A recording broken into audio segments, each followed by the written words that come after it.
Hi, நான் மேகலா. பூர்வீக சொத்து கிடைக்கிறதுக்காண்டியும் கடன் அடையிறதுக்காண்டியும் நம்ம தீபம் ஏற்றணும். அந்த தீபம் பஞ்ச தீபம் ஏற்றணும். இந்த பஞ்ச தீபம் இந்த குத்து விளக்கில் 5 முகம் தீபம் ஏற்றுறத விட இந்த தீபத்தை 3 இடத்துல நம்ம ஏற்றணும். அதாவது முதல்ல தலைவாசலில் தீபம் ஏற்றணும். தலைவாசல்னா மாட தீபம் ஏற்றணும். நிலைவாசலுக்கு கீழே ஏற்றக்கூடாது. ரெண்டாவது வீட்டுக்குள்ள நிலவாசலுக்கு பக்கத்தில் வாஸ்து கிரகலட்சுமிக்காண்டி தீபம் ஏற்றணும். 3வது தீபம் சமையலறையில் ஏற்றணும். 4வது பூஜை அறையில் தீபம் ஏற்றணும். இந்த தீபத்தை தொடர்ந்து 16 நாட்கள் ஏற்றணும். 16 தீபம் ஏற்றணும். இந்த 4 இடத்துலையுமே நம்ம தீபம் ஏற்றணும். 16 தீபம் இந்த 4 இடத்துல ஏற்றும் போது தலைவாசலில் மாட தீபம் ஏற்றணும். மாட தீபம் 2 தீபம் ஏற்றணும். தலைவாசலில் மாட தீபம் ஏற்றும் போது முதல்ல ஆரம்பிக்கிறது பஞ்சமி திதி அன்னைக்கு ஆரம்பிக்கிறது தான் நல்லது. தலைவாசலில் 2 தீபம் ஏற்றுவோம். ரெண்டுமே செம்பு தீபமாக இருக்கிறது நல்லது. செம்பு தீபம் ஏற்றுறது தான் பலனே கிடைக்கும். இந்த செம்பு விளக்கு ஏற்றும் போது தீபம் ஏற்றுறதுக்கு எண்ணெய் ஒரு விளக்கில் இழுப்பெண்ண தீபம், இன்னொரு மாட விளக்கில் வேப்ப எண்ணெய் தீபம் ஏற்றணும். தலைவாசலில் குலதெய்வம் இருக்கிறதுனால குலதெய்வத்துக்காண்டி நம்ம தீபம் ஏற்றி வழிபாடு செய்கிறோம். அந்த நிலைவாசலை நல்லா சுத்தம் பண்ணிவிட்டு மஞ்சள் குங்குமம் வச்சு பூ வச்சு அலங்காரம் பண்ணிவிட்டு மாட தீபம் ஏற்றணும். இந்த மாட தீபம் கிழக்கு இல்லைன்னா மேற்கு பக்கம் பார்த்து தான் தீபம் எரியணும். தீபம் ஏற்றுறவங்க மேற்கு பார்த்து நின்று தீபம் ஏற்றணும். நிலைவாசல் தீபம் ஏற்றுறது தீபம் நம்ம காலு பக்கம் இருக்கக்கூடாது. நம்ம இடுப்புக்கு மேலே தான் இருக்கணும். தீபம் நம்ம மார்புக்கு நேராக எரியிற மாதிரி இருக்கணும். செம்பு விளக்கு ஏற்றினால் நம்ம வீட்டில் இருக்க எதிர்மறை சக்திகள்லாம் வெளியேறி நேர்மறை ஆற்றல் ஏற்படும். நேர்மறை ஆற்றல் ஏற்பட்டு நம்மளுக்கு செல்வம் அதிர்ஷ்டம் நம்மளுக்கு கிட்டும். இழுப்பெண்ண தீபம் ஏற்றுனா நம்மளுக்கு சகல ஐஸ்வர்யங்கள் பெருகும். வேப்பெண்ணெய் தீபம் ஏற்றினால் நம்மளுக்கு இந்த சொத்து பிரச்சனையினால் ஏற்பட்ட கசப்புகள்லாம் நீங்கி ஒற்றுமை ஏற்படும். அது குடும்பத்துலேயுமே கணவன் மனைவிக்குள்ளேயுமே பிரச்சனை வரலாம், இல்லை அண்ணன் தம்பிக்குள்ளே பிரச்சனை வரலாம், பெற்றவங்க கூட வரலாம்.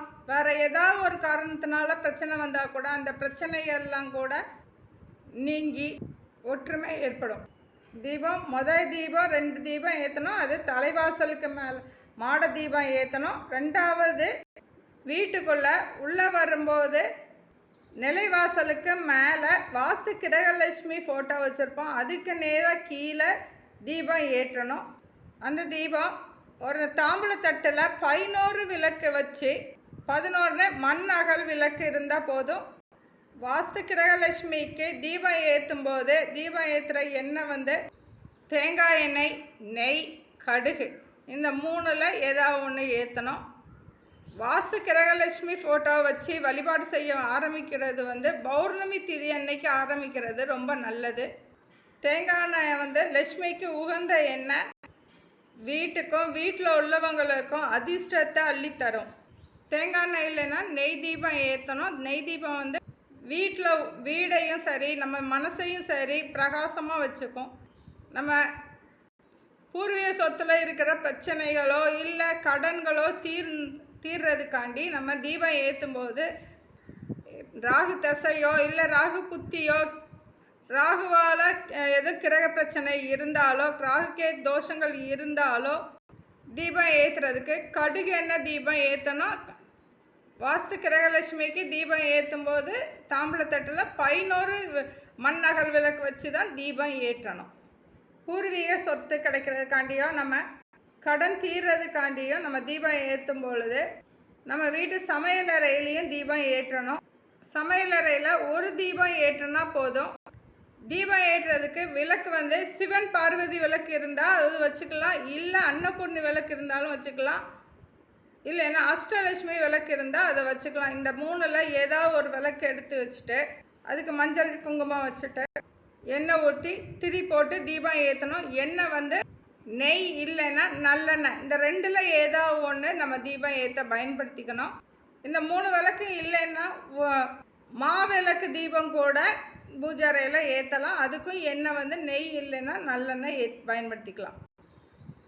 பூஜை அறையில் அன்னபூர்ணி ஃபோட்டோ இல்லைன்னா விக்கிரகம் வச்சுக்கலாம்.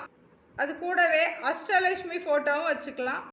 சமையலறையில் அன்னபூர்ணியோட ஃபோட்டோ வைக்கிறதோட கூட விக்கிரகம் இருந்துச்சுன்னா விக்கிரகத்தை ஒரு மண் குடுவையில் இல்லைன்னா ஒரு உலக்கு இருக்கு இல்லையா, உலக்கு அதாவது படியில் பாசுமதி அரிசியை நிரப்பி அதற்கு மேலே ₹1 நாணயம் வச்சு அதற்கு மேலே ஒரு அன்னபூர்ணி விக்கிரகத்தை வைக்கணும்.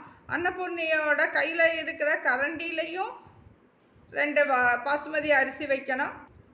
அந்த உலக்குக்கும் அன்னபூர்ணி விக்கிரகத்துக்குமே மஞ்சள் குங்குமம் வச்சுட்டு ஒரு விரலி மஞ்சளில் ஒரு மஞ்சள் கயிறு கட்டி அதை திருமாங்கல்யம் மாதிரி அன்னபூர்ணிக்கு கட்டி வைக்கணும்.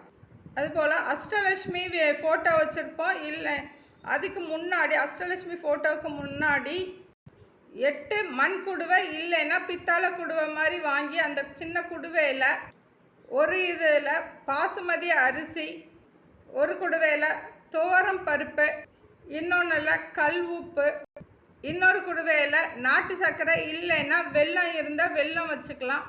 இன்னொரு குடுவையில் வரமிளகாய் வைக்கணும். இன்னொரு குடுவையில் மஞ்சள் வைக்கணும். மஞ்சள் பொடியும் வைக்கலாம். இல்லை விரலி மஞ்சள், குண்டு மஞ்சள், கருமஞ்சள், கஸ்தூரி மஞ்சள் இருந்தால் கஸ்தூரி மஞ்சள் கூட வச்சுக்கலாம். சமையலுக்கு பயன்படுத்துகிற புளி வச்சுக்கலாம். புளி நம்ம புளி வச்சுக்கலாம். இல்லை இந்த கேரளாவில் உள்ள கொடம்புளி இருந்துச்சுன்னா அது வச்சுக்கலாம். அது ரொம்ப நல்லது. இதை எல்லாமே அஷ்டலட்சுமி ஃபோட்டோவுக்கு முன்னாடி வச்சா நம்மளுக்கு கிடைக்கிற செல்வத்திற்குரிய ஆதாரங்கள் இதெல்லாமே அஷ்டலட்சுமி ஃபோட்டோவுக்கு முன்னாடி வைக்கணும். நம்மளுக்கு 8 விதமான செல்வங்கள் நம்மளுக்கு கிடைக்கும்னு அர்த்தம். என்றென்றைக்கும் உணவுக்கு பற்றாக்குறை இருக்காது. வளமோடையும் மகிழ்ச்சியோடையும் செல்வத்தோடையும் நல்ல மன அமைதியோட நிறைவாக வாழலாம். அடுத்து 4வதாக 2 தீபம் ஏற்றணும். இந்த 2 தீபத்தையும் பூஜை அறையில் நம்ம ஏற்றணும். பூஜை அறையில் ஏற்றுற 2 தீபமுமே கலச தீபமாக இருக்கிறது ரொம்ப நல்லது. இந்த பூர்வ புண்ணிய சொத்து கிடைக்கிறதுக்காண்டியும் நம்ம கடன் தீர்றதுக்காண்டியும் நம்ம தீபம் ஏற்றுறதுனால இதை அமாவாசை இல்லைன்னா பௌர்ணமி திதி அன்னைக்கு நம்ம தீபம் ஏற்றணும். தொடர்ந்து 16 நாள் ஏற்றணும்.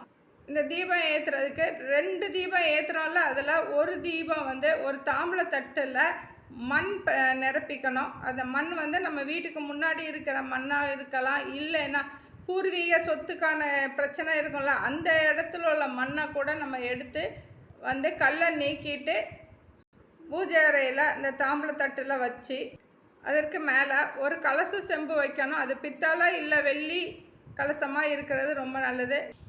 அந்த கலசத்தை பாசுமதி அரிசியால் நிரப்பி வச்சுக்கணும். அந்த அரிசிக்கு மேலே ஒரு சின்ன தட்டு வச்சு அதற்கு மேலே ஒரு மாவிளக்கு தீபம் ஏற்றணும். இந்த தீபம் ஏற்றுறதுக்கு திரி மஞ்சள் இல்லைன்னா சிவப்பு திரியாக இருக்கிறது நல்லது. தீபம் ஏற்றுறதுக்கு நல்லெண்ணெய் இல்லைன்னா நெய் பயன்படுத்தணும். 2வது கலச தீபம் ஏற்றுறதுக்கு ஒரு தாம்பளை தட்டில் பாசுபதி அரிசியை நிரப்பிட்டு அதற்கு மேலே ஒரு கலச செம்பு வைக்கணும். அந்த கலச செம்பில் மஞ்சள் தண்ணி நிரப்பிக்கணும். அதற்கு மேலே சங்கு விளக்கு தீபம் ஏற்றுறதுக்கு வைக்கணும். சங்கு விளக்கு அந்த கலசத்து மேலே நிற்கலைன்னா அதற்கு மேலே ஒரு தட்டு வச்சு அதுக்கு மேலே கலச செம்பு வைக்கணும், சங்கு வைக்கணும். தீபம் ஏற்றுறதுக்கு திரி மஞ்சள் இல்லை சிவப்பு திரி பயன்படுத்த. இந்த தீபம் ஏற்றுறதுக்கு எண்ணெய் நெய் இல்லைன்னா இழுப்பெண்ணெய் ஊற்றணும். இழுப்பெண்ணெய் ஊற்றுறது ரொம்ப நல்லது. கலச மாவிளக்கு தீபம் ஏற்றினா நம்ம வீட்டில் லட்சுமி கடாட்சம் பெருகும்.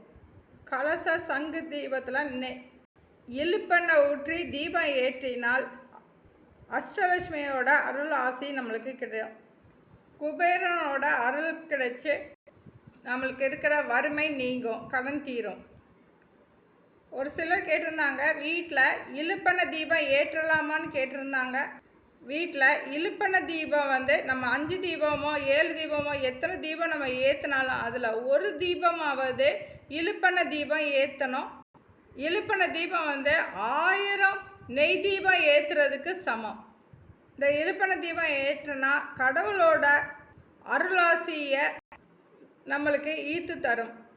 மஞ்சள் திரி வந்து குபேரனோட ஆசியும் கிடைக்கும். வீட்டில் மங்கள சத்தம் கேட்கும். சிவப்பு திரி போட்டு தீபம் ஏற்றுனா நம்ம வீட்டில் இருக்கிற வறுமையெல்லாம் நீங்கும். பூர்வீக சொத்து கிடைக்கிறதுக்கும் நம்ம கடன் தீர்றதுக்கும் இந்த பஞ்ச தீபம் ஏற்றுறது ரொம்ப நல்லது. தேங்க்யூ.